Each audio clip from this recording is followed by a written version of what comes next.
My name is Steven. I'm 38 years old, and for most of my adult life, I have been the kind of man people don't really notice unless something breaks. I work in financial operations, not the flashy kind.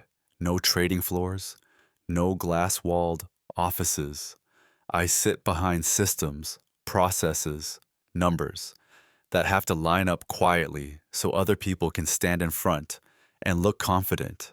If everything works, no one asks who made it work. If something fails, suddenly my phone rings. That's how people tend to see me. Dependable, calm, predictable, the safe one, the man who will handle it. Friends often describe me as steady. Coworkers say I'm low drama. Even my wife used to say I was the one thing in her life that never surprised her. She meant it as a compliment. At the time, I accepted it as one. This story isn't about rage. It isn't about revenge. And it definitely isn't about me suddenly becoming someone I'm not.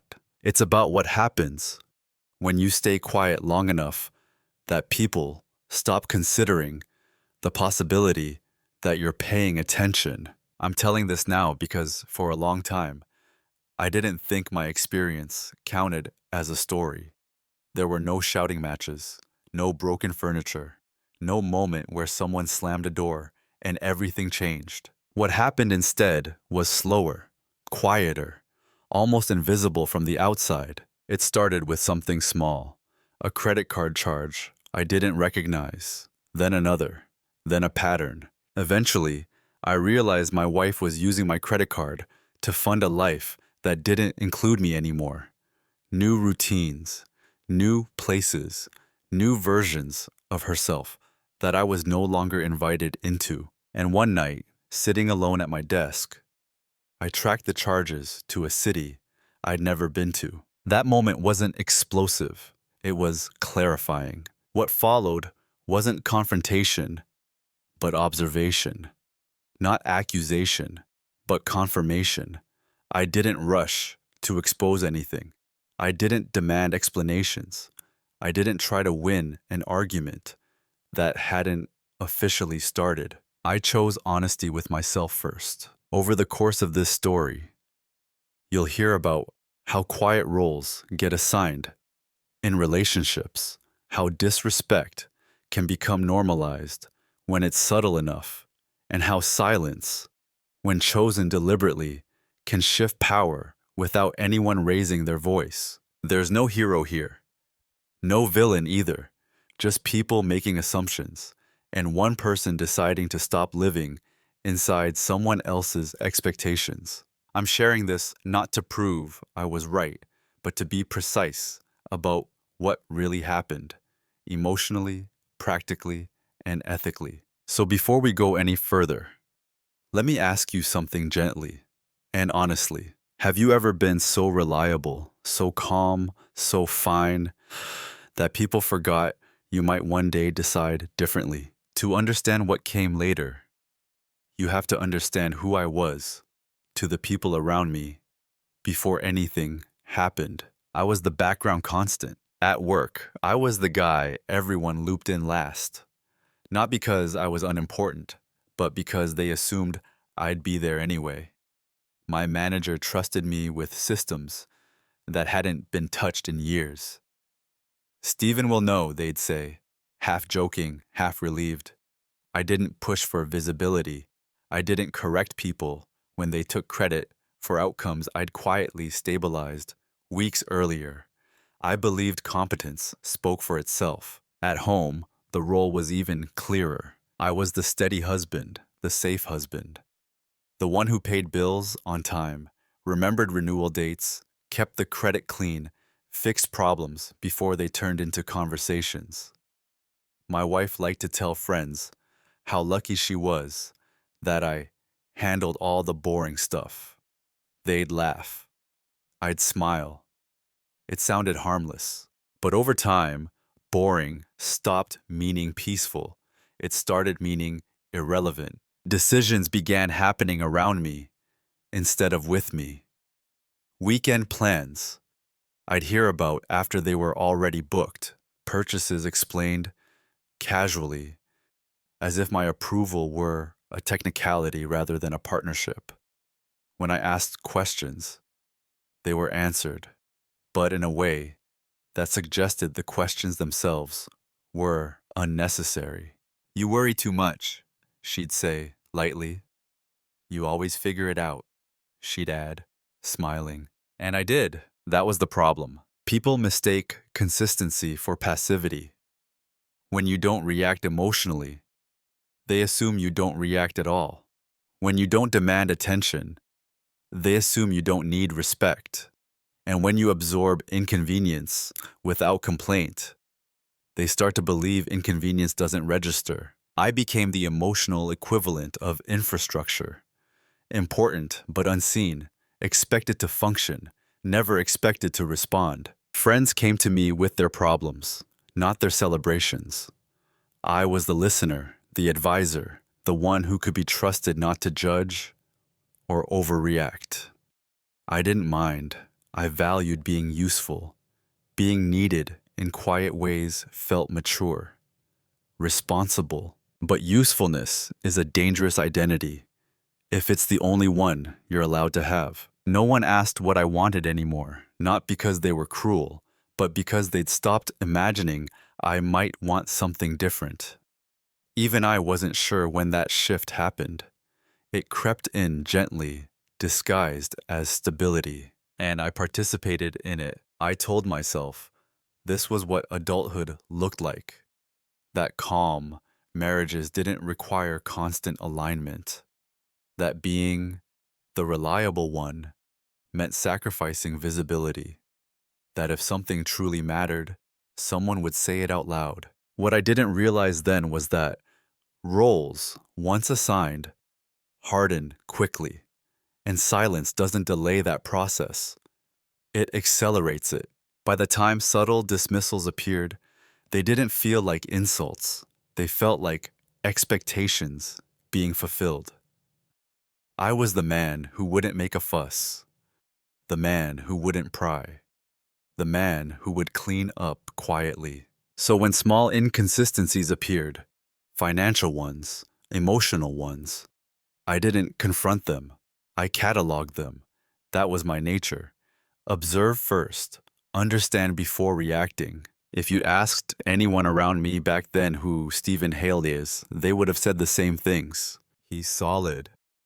He's calm. He doesn't get upset. He's not going anywhere. None of them would have said I was invisible, but none of them would have described me as someone whose absence would change the room either. That's the space I lived in.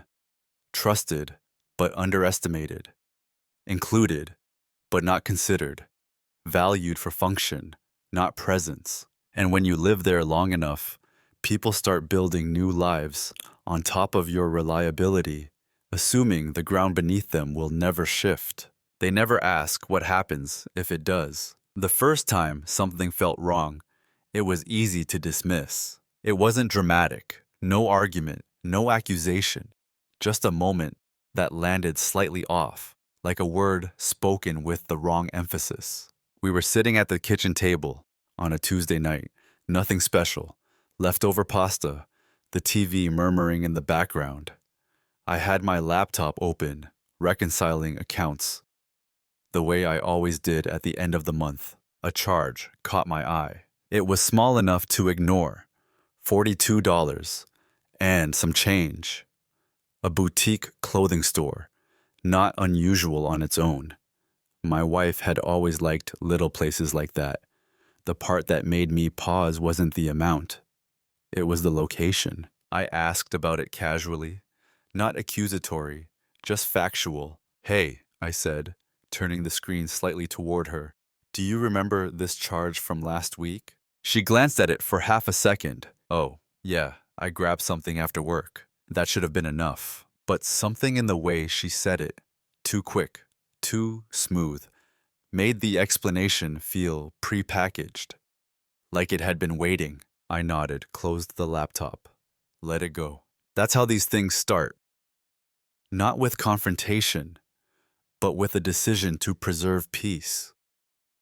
I told myself I was being reasonable, that relationships don't require audits, that trust means not interrogating small inconsistencies. Still, my mind noted the details she hadn't offered. That store wasn't anywhere near her office. A week later, there was another charge. Different place, similar distance, still small, still explainable.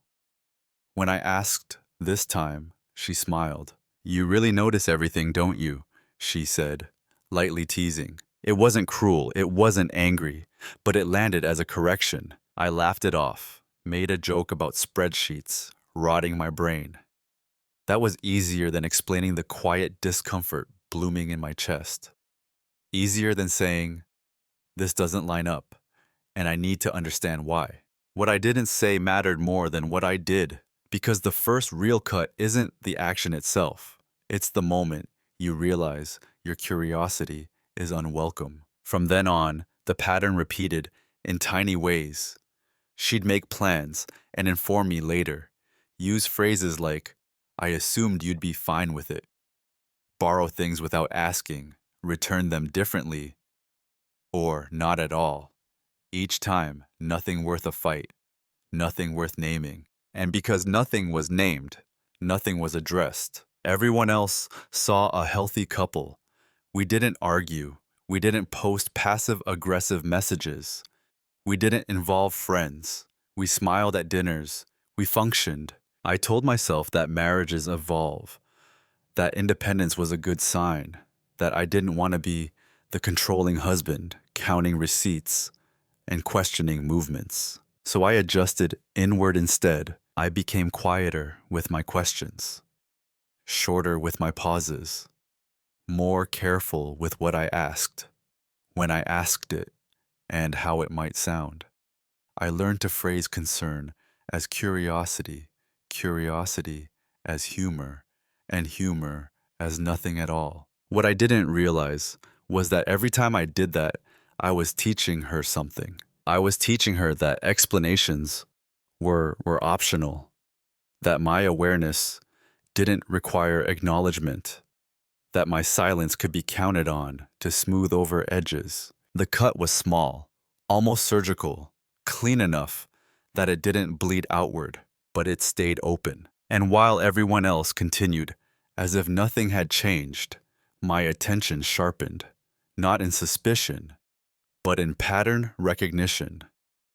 I started remembering dates more precisely, locations more clearly, timing more carefully, not because I wanted to catch her, because once you sense a misalignment, you either investigate it or you lie to yourself. And I've never been good at lying to myself. Once something slips past your boundaries, without consequence, it rarely stops there. It adapts. After those first few moments, the strange thing wasn't that the behavior continued.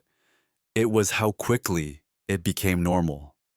Not just for her, but for me too. The unfamiliar sensation of discomfort dulled. With repetition, like background noise, you stop noticing because you don't know how to turn it off. The charges kept coming, still small, still spaced out, still just close enough to plausibility that questioning them felt petty. When I noticed them, I didn't always ask anymore. When I did, the answers came with a familiar rhythm. Work ran late. I was with a friend. It was a one-time thing. The details were thin, but my expectations had thinned with them. What changed more noticeably was tone. There was a new lightness in how she dismissed my concerns. Not cruelty, amusement. As if my attention to detail were an endearing quirk rather than a legitimate signal. When I paused before responding, she'd fill the silence herself. "You're overthinking it. Why are you so tense lately? Can we not turn everything into a thing?" Each sentence carried the same message. Your discomfort is the problem, not the situation. And because I didn't raise my voice, because I didn't escalate, those statements went unchallenged. They settled into the air between us, becoming part of of the climate of the relationship. What made it easier to accept was that nothing else looked wrong. We still shared meals, still talked about work, still planned holidays in vague, future-oriented ways. From the outside, we were steady. From the inside, I was recalibrating what I was allowed to notice. That's how disrespect survives. In calm environments, it doesn't announce itself, it blends in. I told myself I was being mature, that real partnerships didn't keep score, that love meant flexibility. I even felt a strange sense of pride in how unreactive I was. Other men would have exploded, I thought. Other men would have accused, demanded, drawn lines. I stayed quiet. What I didn't see then was that my silence was doing more than preserving peace. It was rewriting the rules. Each time I accepted an answer that didn't satisfy me, I lowered the bar for the next one. Each time I chose not to press, I reinforced the idea that pressing wasn't necessary. And each time I swallowed the urge to clarify, I taught her that clarity wasn't owed. The disrespect wasn't loud. It was procedural. She started using my card without mentioning it at all, not hiding it, just assuming it didn't require discussion. When I noticed and asked, the response carried a trace of irritation now. I didn't think I needed permission. It's our money, isn't it? Those statements were technically true. That's what made them effective. They turned the conversation away from behavior and toward principle. If I pushed back, I'd look unreasonable, controlling, small, so I let it go. I also started noticing what she no longer shared. Stories about her day became shorter, more generic. Names disappeared, details blurred. When I asked follow-up questions, she'd answer, but the answers felt managed, like a summary rather than an experience. Other people noticed nothing. Friends still saw us as balanced. Her family still praised me for being supportive. I received compliments for being secure, for not being threatened by independence. No one asked if I felt respected, and I didn't offer the answer. The most dangerous part was how quickly this all felt normal. I'd wake up with a faint sense of unease and talk myself out of it by lunchtime. I'd notice a charge, note the city, then tell myself cities are big places, that coincidences happen. I wasn't in denial. I was in negotiation with myself. Every relationship has moments of imbalance. I reasoned. Every marriage has phases where one person pulls ahead emotionally, socially, experientially. This must be one of those phases. If I stayed steady, things would level out. That belief allowed me to stay quiet longer than I should have. But it also trained me to watch, to remember, to see how often my presence was assumed and how rarely it was acknowledged, to feel how easily my steadiness was being used as a cushion for someone else's choices. By the time I realized this wasn't a phase, the pattern was already established. And patterns, once normalized, don't correct themselves. They escalate. Unless something interrupts them, roles don't always get discussed. Most of the time, they're quietly agreed upon through repetition. Somewhere along the way, I stopped being a partner and became a function. Not officially, not in words, but in the way decisions were made, the way information flowed, or didn't. The role I occupied had narrowed. I was the infrastructure, the stabilizer, the one who made sure nothing collapsed while other things expanded. I began to see it clearly in moments that had nothing to do with money. She'd talk about new experiences, restaurants, events, people she'd met, with a tone that suggested she was reporting, not sharing. as if I were a safe place to store information, not someone meant to participate in it. When I asked questions, they felt like interruptions. You wouldn't have liked it, she'd say. It was kind of a last-minute thing. There was an assumption baked into those phrases that my preferences were predictable enough to be bypassed. And maybe they were. I had been predictable, reliable, accommodating. I had trained the people around me to expect consistency without input. The clearest realization came one evening when she asked me, casually, to move some money between accounts. Not because there was an emergency, but because it would make things easier. Easier for who? She didn't specify. I did it without comment. That's who I had been. But as I watched the numbers shift on the screen, something crystallized. I wasn't being consulted.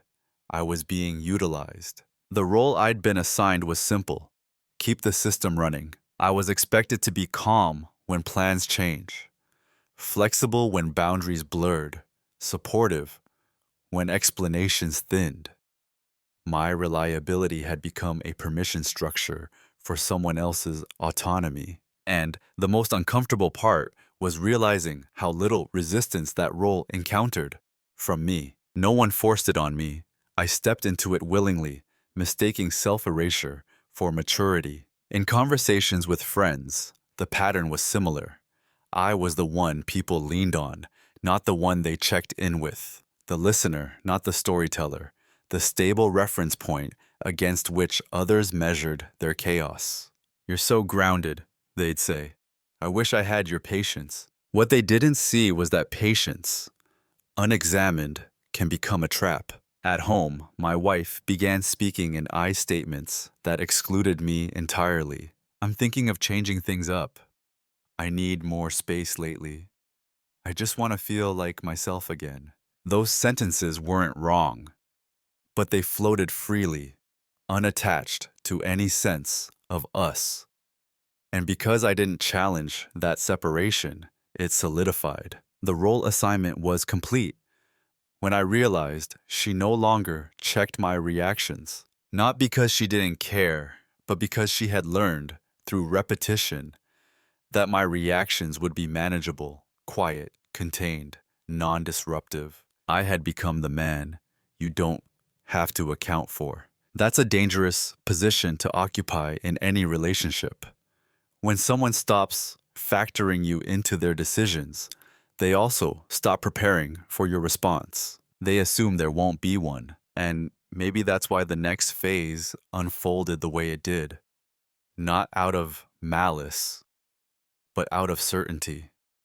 Certainty that I would adapt, that I would absorb, that I would stay. By the time I understood the role clearly, it was already functioning smoothly, too smoothly. Everyone else was comfortable with it. Only I felt the weight. And once you see the role you've been assigned, you face a quiet choice. Continue performing it, or begin withdrawing from it. I didn't announce my decision. I simply stopped playing the part the way they expected. The day something shifted wasn't marked by an argument or a discovery. It was ordinary enough that I almost missed it. I was alone in the house. Late afternoon. The kind of quiet that only exists when everyone else is elsewhere and there's no immediate obligation pulling at you. I had opened my laptop with the intention of paying bills. The same routine I'd followed for years without thinking. I logged into the account and began scanning transactions. Habit, not suspicion. That's when I saw it. A cluster of charges, all within a few days of each other. Still not outrageous. Still not enough to trigger alerts. But together, they told a different story. Hotels, rideshares, restaurants, all in the same city. A city I had never been to. I didn't feel anger. That surprised me. What I felt instead was a kind of internal quiet, like a room finally settling after a long vibration. The noise in my head, The constant low-level rationalizing just stopped. This wasn't about a single charge anymore, or even about money. It was about structure. Patterns don't lie. They don't have moods or intentions. They either align or they don't. And this pattern didn't align with the life I thought we were living. I leaned back in my chair and didn't do anything for a long time. No screenshots, no texts, no pacing. I let the information exist without forcing a reaction. That was important. I needed to feel what it actually produced, not what I thought I was supposed to feel. What it produced was clarity, not certainty about what she was doing, but certainty about what I had been avoiding. I had been living inside assumptions that no longer matched reality, and the cost of maintaining those assumptions had quietly shifted onto me. In that moment, I understood something fundamental. Silence can be avoidance, or it can be preparation. Up until then, mine had been the first kind. That afternoon, it became the second. I closed the laptop and went for a walk. No destination, just movement. I needed space to let the realization settle without immediately turning it into a plan. As I walked, I replayed the past year in my head. Not emotionally, procedurally. Conversations, decisions, moments where I'd adjusted instead of asking, where I'd smoothed instead of clarifying, where I'd accepted explanations because pushing felt inconvenient. I saw the line clearly now, not where she crossed it, but where I stepped back from it. That was the shift. I didn't suddenly want confrontation. I didn't feel the urge to expose anything. What I wanted was alignment with myself first. I needed to stop pretending that calm automatically meant healthy. When I got home, I didn't bring it up. We ate dinner like any other night, talked about neutral things. She laughed. I smiled when appropriate. From the outside, nothing had changed. Inside, everything had. I had crossed an internal threshold. I no longer needed reassurance. I no longer needed explanations. That felt thin. I needed information, accurate, complete, verifiable information. That distinction mattered because once you stop seeking emotional relief and start seeking truth, your behavior changes naturally. You become patient in a different way, observant without anxiety, quiet without suppression. That night, lying in bed, I didn't replay scenarios or imagine outcomes. I thought about timing, about systems, about what I knew and what I could know without alerting anyone, not to punish, not to trap, to understand the reality I was standing in. This wasn't a turning point she could see. There was no signal, no warning, no confrontation. But from that day forward, I stopped assuming the ground beneath me was solid just because it had held before. I decided to test it silently. Silence feels different when it's no longer accidental. Before, my quiet had been reactive, a way to avoid friction, a habit built from wanting things to stay smooth. But after that afternoon, silence became deliberate, not as a tactic against her, but as a discipline for myself. I stopped asking questions that I already knew wouldn't produce real answers. Instead, I watched. I noticed how easily my absence from certain conversations went unnoticed. How she'd mentioned plans already in motion, not as something to discuss, but as something to update me on. I noticed how rarely she asked where I was going, what I was thinking, or how my day had felt. And I noticed something else. The more silent I became, the more relaxed she seemed. That told me a lot. People who feel secure in your predictability don't get nervous when you go quiet. They get comfortable. They assume you're processing the way you always have. internally, harmlessly, without consequence. So I let that assumption live. I didn't withdraw affection. I didn't become cold. I stayed exactly as I had been, on the surface, reliable, calm, present. The difference was internal. I stopped editing my awareness. Every unexplained charge got logged. Every date, time, and location noted. Not obsessively, methodically. I wasn't building a case. I was building a record. At work, I sharpened habits I'd already had. I paid closer attention to systems, to documentation, to processes that other people ignored because they assumed they'd never need them. I had always been good at that. Now I was intentional. What surprised me was how invisible this preparation was to everyone else. No one questions the quiet guy getting quieter. No one wonders why the reliable one becomes more self-contained. It reads as maturity, stability, emotional intelligence, silence. When you've earned a reputation for it, is the perfect cover. My wife mistook my calm for acceptance. When she mentioned upcoming trips or late nights, she didn't watch my face the way she used to. There was no hesitation in her voice. She assumed the role assignment was still in effect. And in a way, it was. I was still playing the part, just not the way she thought. What changed most was my internal dialogue. I stopped negotiating with myself, stopped minimizing discomfort, stopped translating my instincts into inconveniences. I trusted what I observed. There's a strange freedom that comes with that. When you stop trying to correct someone's behavior and start simply letting it reveal itself, you gain time. And time, used properly, creates leverage, not over people, but over outcomes. I didn't need to rush. Nothing forced me to act immediately. In fact, acting too quickly would have broken the spell. It would have shifted the dynamic back into argument and defense.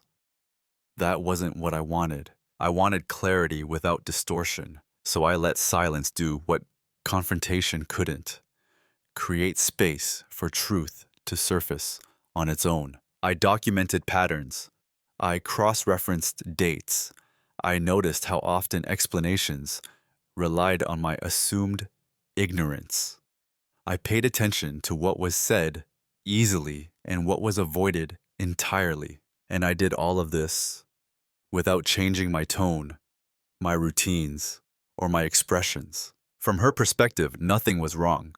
If anything, things felt smoother, less questioning, fewer heavy conversations. That comfort was the result of my restraint, but restraint isn't weakness when it's chosen. It's capacity. By the time I realized how much information I had quietly gathered, I also realized something else. This wasn't about catching someone in a lie. It was about deciding what kind of man I would be once I knew the truth completely. Silence had given me the room to make that decision without pressure, without performance, and without losing myself in reaction. And in that space, preparation began to take shape. What they never noticed wasn't a secret move or a sudden change. It was the accumulation. People assume preparation looks dramatic. Late nights, locked drawers, nervous glances. But real preparation, the kind that holds, looks boring. It looks like consistency applied with intention. I had always been detail-oriented. That's why no one questioned it when I became even more so. I started keeping my notebook closer, the same worn leather one I'd carried for years. Before, it held reminders, process notes, fragments of work thoughts. Now, it held timelines, dates written cleanly, without commentary, locations, transaction, IDs, nothing emotional, just facts. Facts don't escalate situations. They clarify them. I didn't spy. I didn't invade privacy. I stayed strictly within what was already mine to see. Shared accounts, shared calendars, public information. The things people overlook because they assume no one is paying attention anymore. And that assumption worked in my favor. At work, I leaned into projects others avoided, compliance updates, policy revisions, audits no one wanted to touch because they were tedious. I didn't do this to escape what was happening at home. I did it because it strengthened something I'd neglected, my independence. Quietly, I made sure every account I managed had redundancy. Every process had documentation. Every dependency on me was visible, but also transferable. Not because I planned to disappear, but because I needed to know I could. That distinction mattered. At home, my behavior stayed consistent. I cooked, I listened, I nodded. I didn't ask follow-ups that would tip my hand. When she spoke, I gave her space to speak freely. People reveal the most when they believe there's no consequence to revelation. I noticed how easily she referenced a city she'd once pretended not to visit, how a restaurant name slipped out casually, then was reframed as a place someone mentioned. I noticed the overlap between her work trips and clusters in my notes. Still, no confrontation. Preparation isn't about speed, it's about completeness. I consulted professionals without raising alarms. Not lawyers yet, just information. I read, I listened, I learned how financial separation actually works when it's done cleanly. What documentation matters, what timing changes outcomes. None of this was aggressive. None of it was rushed. I wasn't plotting revenge. I was restoring balance. The most important preparation happened internally. I let go of the need to be seen as reasonable. I let go of the desire to be understood by someone who wasn't asking. I stopped imagining conversations where I'd finally explain myself and be validated. Those fantasies keep people stuck. Instead, I asked myself one question repeatedly. What outcome would allow me to respect myself a year from now? That question filtered everything. It told me when to wait, when to record, when to say nothing, when to act normal even though something fundamental had shifted. What she never noticed was how little emotional energy I was spending on her behavior now. Not because I didn't care, but because I had moved from reaction to position. And position changes everything. I noticed how my calm was no longer performative. It wasn't an effort anymore. I wasn't swallowing feelings. I was simply not feeding them. Observation replaced interpretation. Data replaced doubt. Friends commented on how centered I seemed. "You seem really grounded lately," one of them said over coffee, "like you've got things figured out." I smiled and changed the subject. Grounded doesn't mean stationary. It means stable enough to move deliberately. The truth was, by the time she sensed something might be different, it was already too late to adjust the narrative. Not because I was hiding, but because I wasn't explaining. People rely on your explanations more than they realize. They use them to calibrate their own behavior. When those explanations stop coming, they don't panic, they relax. That relaxation gave me time to finish documenting, time to understand the full scope of what I was dealing with, time to decide, not emotionally, but ethically, what my next move would be. What they never noticed was that the quiet man they thought they understood was no longer operating on assumption. He was operating on clarity, and clarity, once achieved, doesn't announce itself. It waits. The reveal didn't come with a rush of adrenaline. It came late at night, in silence, with no one else awake to witness it. I was sitting at my desk, the same place I'd sat hundreds of times before. The house was dark. The only light came from my screen and the faint reflection of my own face staring back at me, calm, focused, unremarkable. I had reached the point where the information stopped expanding and started closing in on itself. That's how you know you're close. Patterns had turned into timelines. Timelines into confirmation, not of every detail, but of enough truth that uncertainty was no longer the dominant emotion. I wasn't discovering something new anymore. I was seeing something complete. The city I'd never been to wasn't incidental. It wasn't a coincidence or a one-off. It was a second center of gravity, a place where routines existed independently of me, where money flowed regularly, where explanations had been simplified because no one expected them to be checked. And now, they had been. I didn't feel betrayal the way movies describe it. There was no physical reaction, no heat, no shaking, just a slow, grounding awareness settling into my body. This is real. That was it. The reveal wasn't about catching her in a lie. It was about recognizing the full scope of my own exclusion, not from her life entirely, but from the version of it that mattered most to her now. What surprised me was the absence of urgency. I didn't feel the need to act immediately. In fact, I felt the opposite, a kind of steadiness I hadn't felt in years. Because once uncertainty disappears, so does panic. I reviewed everything one more time, not to torture myself, but to make sure I wasn't projecting meaning where there was none.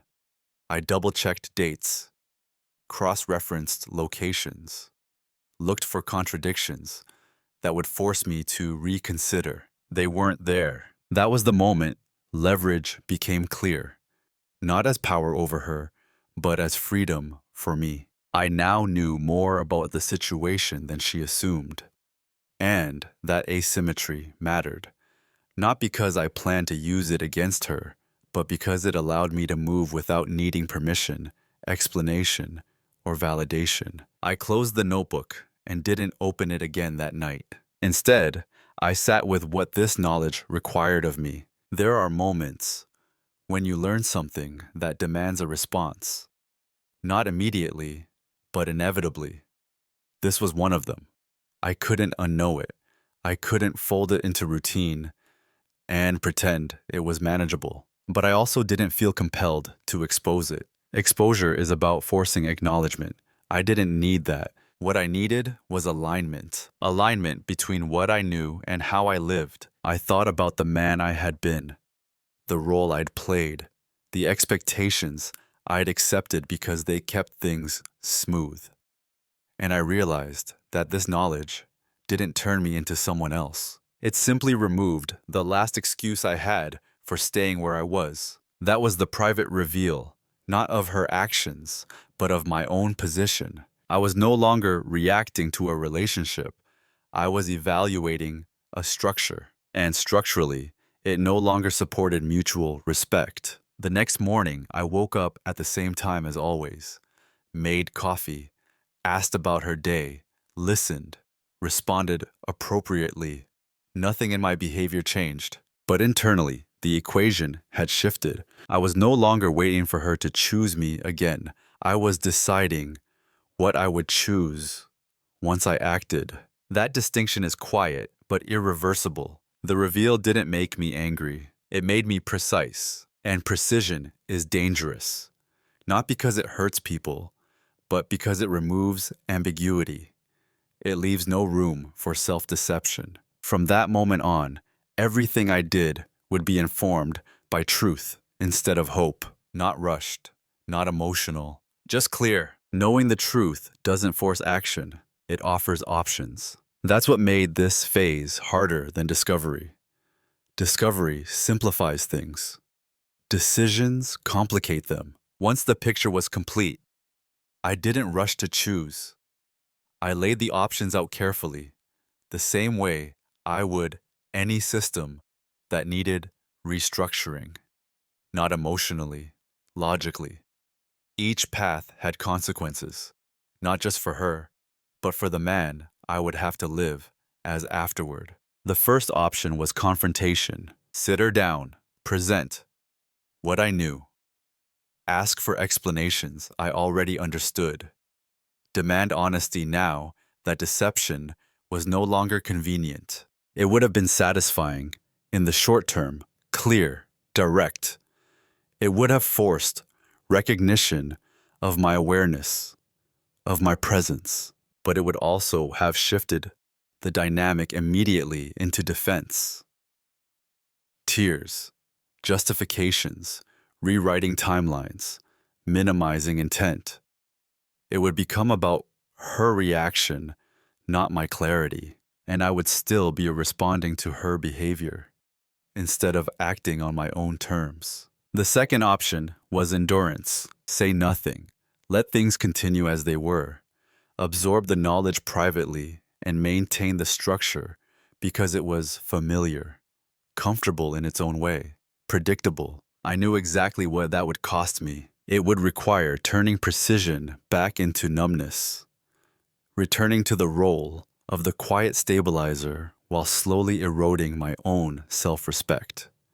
I'd survive, but I wouldn't remain intact. That option wasn't really an option at all. The third option was exposure, external, not personal, telling friends, family, letting social pressure do the work.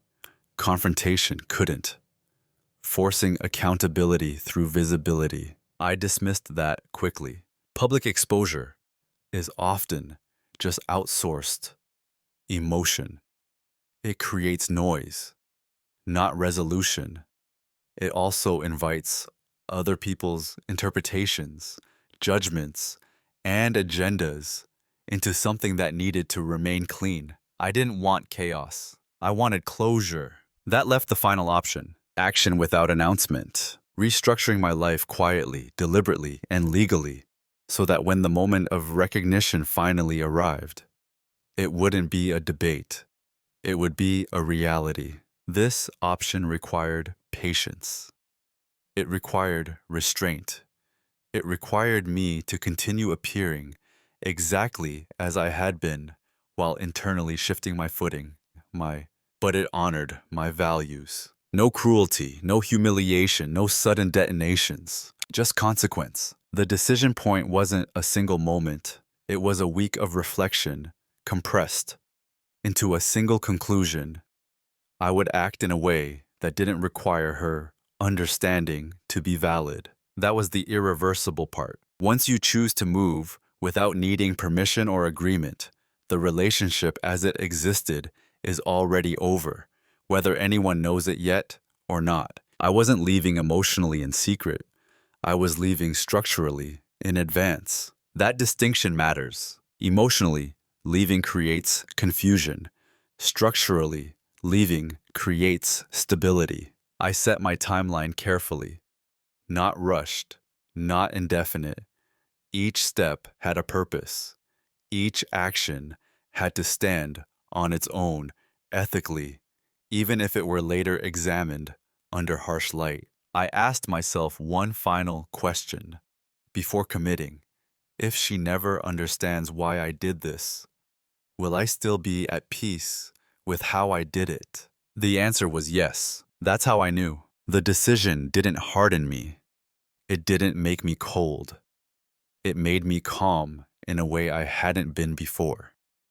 Calm rooted in self-trust rather than hope. From that point forward, I stopped thinking in terms of reaction. I thought in terms of execution, quietly, carefully, without urgency.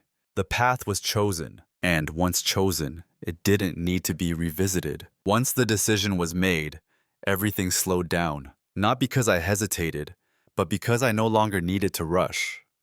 Urgency is a symptom of uncertainty. I didn't have that anymore. Moving in silence doesn't mean hiding. It means aligning actions with reality instead of appearances. I began with the practical things, the unglamorous ones, the kind no one notices until they're already finished. I separated finances carefully, not dramatically, No sudden account closures or panicked transfers. Just quiet restructuring. I opened a new account in my name only, redirected a portion of my income there under the justification of simplifying savings, a reason no one questioned because I had always handled those things. I reviewed shared expenses line by line. What was joint by necessity? What was joint by habit? Habits are easier to change than people realize, especially when no one is watching. I didn't cut her off. That would have been loud, reactive, and unnecessary.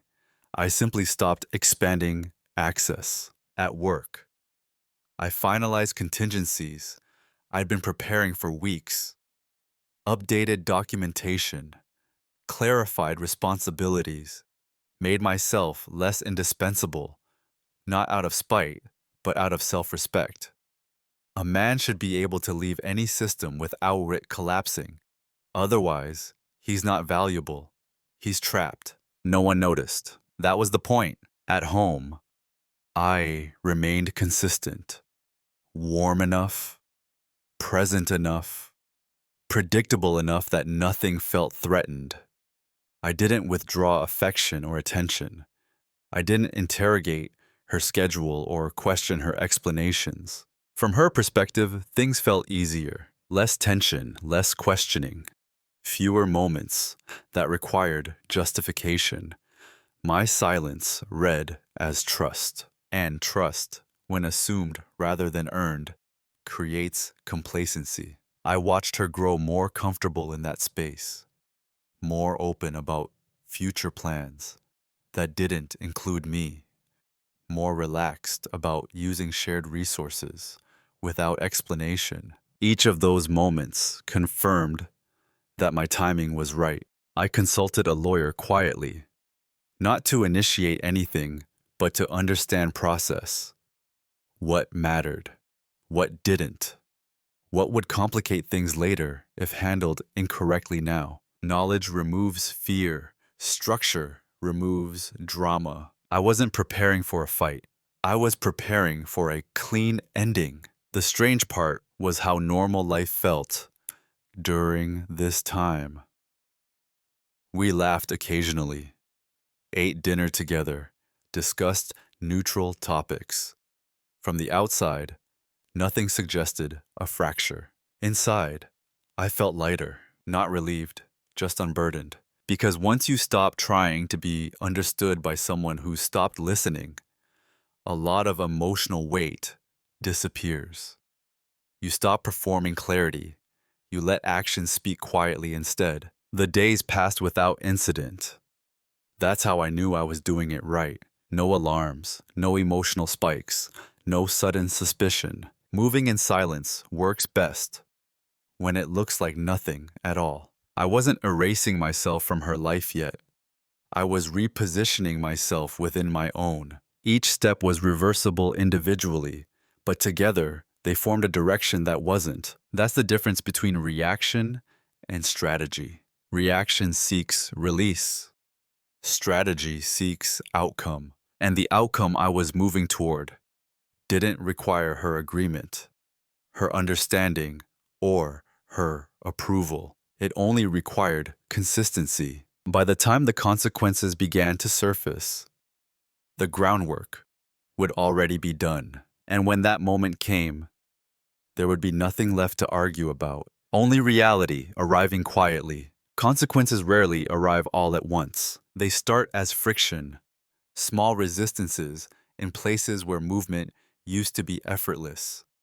At first, they feel like inconvenience, something temporary, easily blamed on timing or bad luck. That's how it began for her. The first sign wasn't emotional, it was logistical. A card declined at a restaurant she liked. Not dramatically, just long enough to cause a pause. She texted me about it later, casually. Hey, my card didn't go through earlier. Did something change? I told her I'd look into it. And I did, carefully, truthfully. Nothing had changed. Not suddenly, not visibly.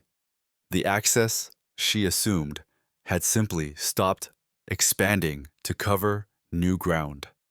The system was doing exactly what it was designed to do. I resolved the immediate issue without explanation. That was important. I wasn't trying to create a moment. I was letting moments form naturally. Soon after, there were other inconveniences, delays, questions from service providers, subtle hesitations where ease used to exist. None of them were catastrophic. All of them were unfamiliar. She started asking more questions, not accusatory, confused. Did we switch banks?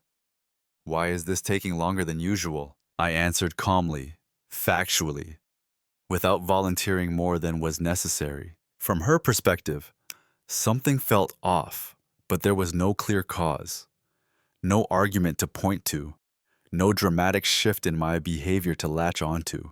That uncertainty unsettled her more than confrontation would have. People can argue with anger. They can't argue with systems quietly doing what they're supposed to do. Emotionally, she became less relaxed, not distressed, alert. She paid more attention to my routines, asked where I was going, checked in more frequently. The irony wasn't lost on me. Only now, when ease was no longer guaranteed, did my presence regain weight. But I didn't react to that either. I stayed steady. The consequences weren't punitive. They were proportional, a reflection of how much independence had been assumed without coordination. I noticed the shift in how she spoke to me. The casual dismissiveness was gone, replaced by careful phrasing, consideration, not affection, calculation. She was trying to locate the change, to understand whether it was external or interpersonal, whether she had missed something. I didn't help her solve that puzzle. At work, changes rippled outward too. My reduced availability, quiet, professional, well documented, forced others to adapt. Meetings I used to attend by default no longer included me. Responsibilities were redistributed. No one panicked, no bridges burned, but the absence was felt. That mattered. The consequences weren't loud enough to trigger defense, but they were persistent enough to demand attention. That balance is difficult to achieve if you act emotionally. Silence made it possible. At home, tension increased, not as conflict, but as unease. Conversations felt slightly more formal, less assumed. She began offering explanations again, unprompted. I'll be late tonight. Work stuff. I might be traveling next week. I acknowledged them neutrally. Okay. Thanks for letting me know. Those responses landed differently now, because the underlying assumption that my acceptance was automatic had been disrupted. She was starting to feel the edges of a structure she'd stopped noticing when it supported her. And still, I didn't confront. I let the consequences do the work I once thought conversations were supposed to do. That's the thing people misunderstand about quiet action. It doesn't create chaos. It creates recalibration. By the time she realized something fundamental had shifted, the window to reverse it had already closed. Not because I was cruel, but because I had stopped compensating for imbalance. And when compensation ends, reality shows up, calmly, indifferently, exactly on time. By the time she tried to fix things, she didn't know what she was fixing. That was the tragedy of it. The early signs had been subtle enough to dismiss. Inconveniences, delays, a sense that something wasn't flowing the way it used to. She treated them like temporary disruptions, things that would resolve themselves once the system settled. But systems don't settle on their own. They follow the rules they're given. The shift became visible in her behavior before it became visible in her words. She lingered longer in shared spaces, asked more questions about my schedule, initiated conversations that had nothing urgent behind them. How was your day? Did you want to do something this weekend? Those questions would have meant something months earlier. Now they felt diagnostic. She was testing for connection, not building it. I responded politely, openly, but without filling the space the way I once had. I didn't volunteer plans. I didn't reassure her preemptively.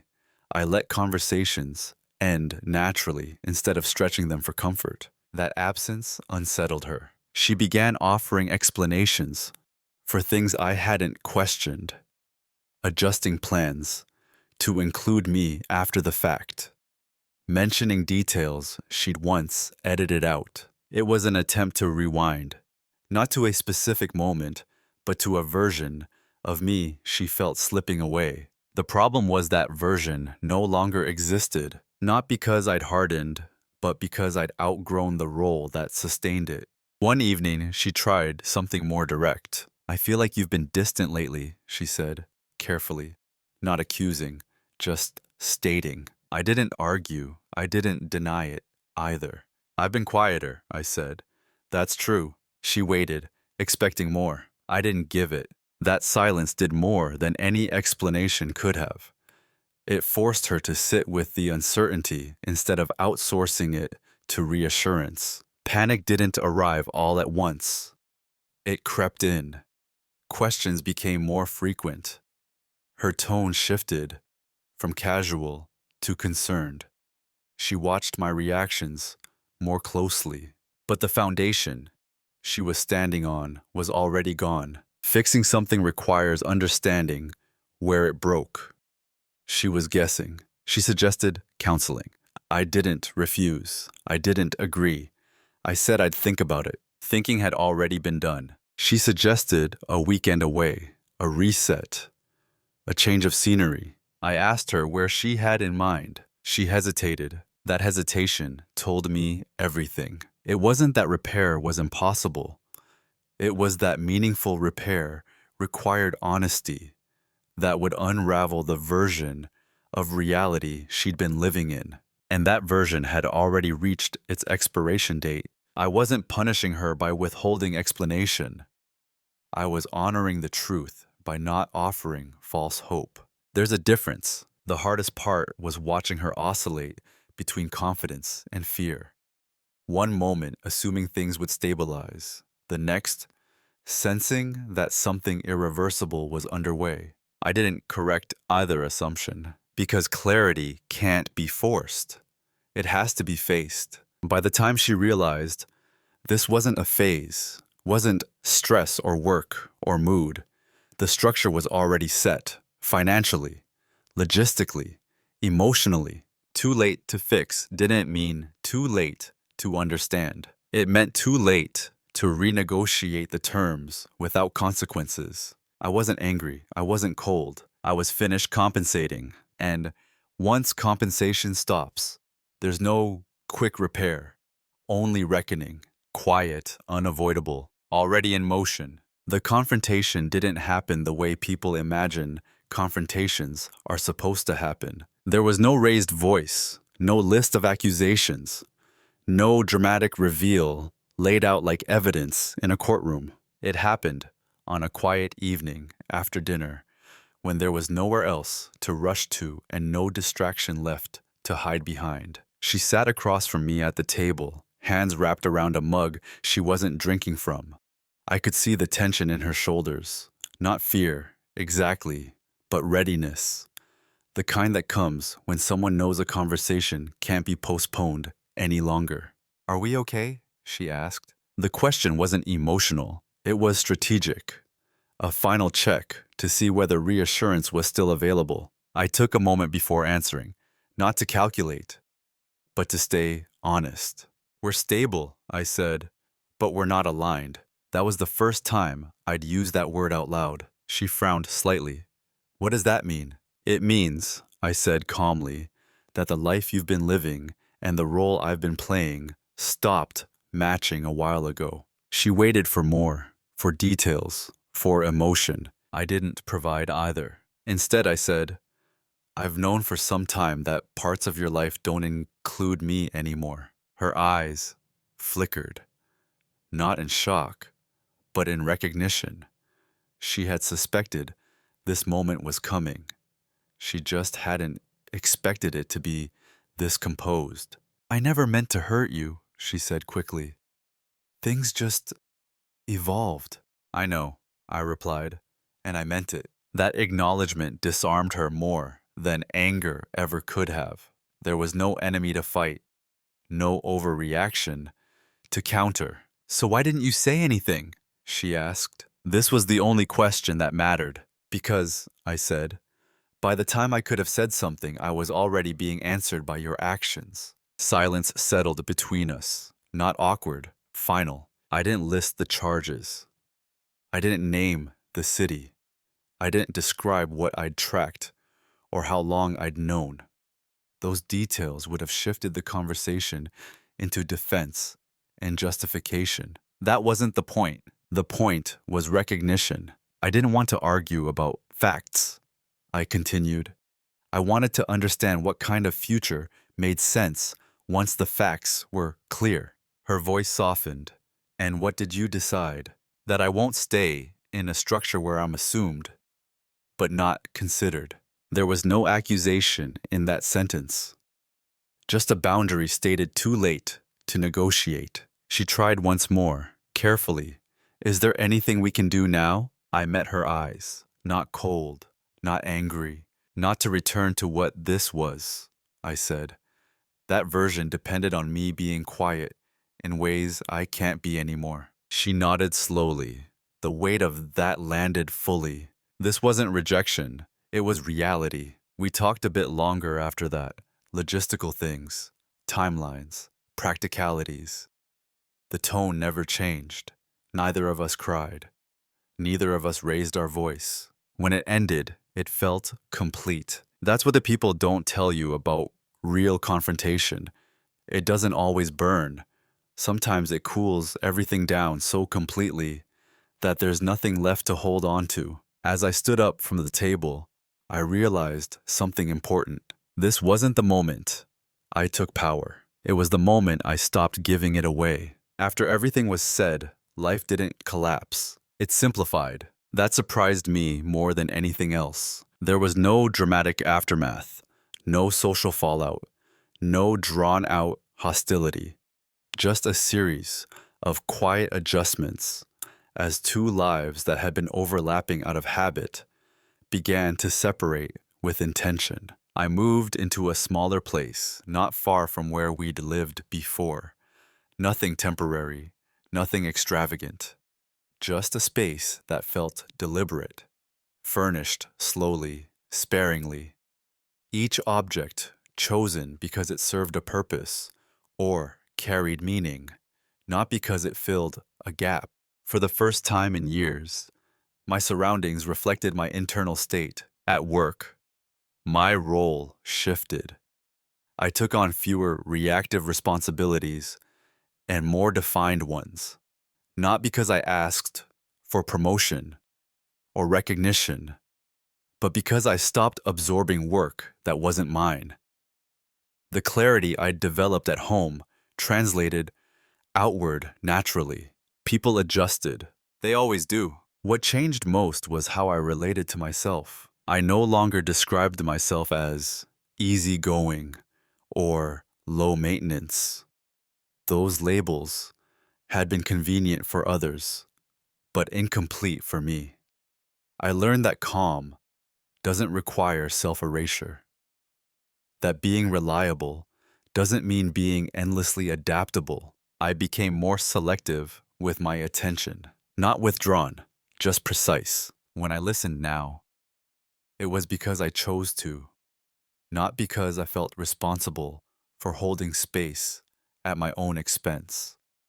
When I said yes, it meant something. When I said no, it didn't come with apology or explanation. That was new. I didn't feel bitterness toward her. That would have required me to frame the story as something done to me rather than something I participated in by staying silent too long. We both played roles. I just chose to stop playing mine first. People sometimes ask if I miss her. I miss the version of myself that thought stability alone was enough. But I don't miss the structure that depended on my invisibility. The quiet dominance people talk about isn't about control over others. It's about control over participation, about knowing when to step forward and when to step away without needing permission. I'm still calm, still observant, still unflashy, but I'm no longer assumed. And that changes how the world interacts with you. The notebook is still with me. I don't write in it the way I used to.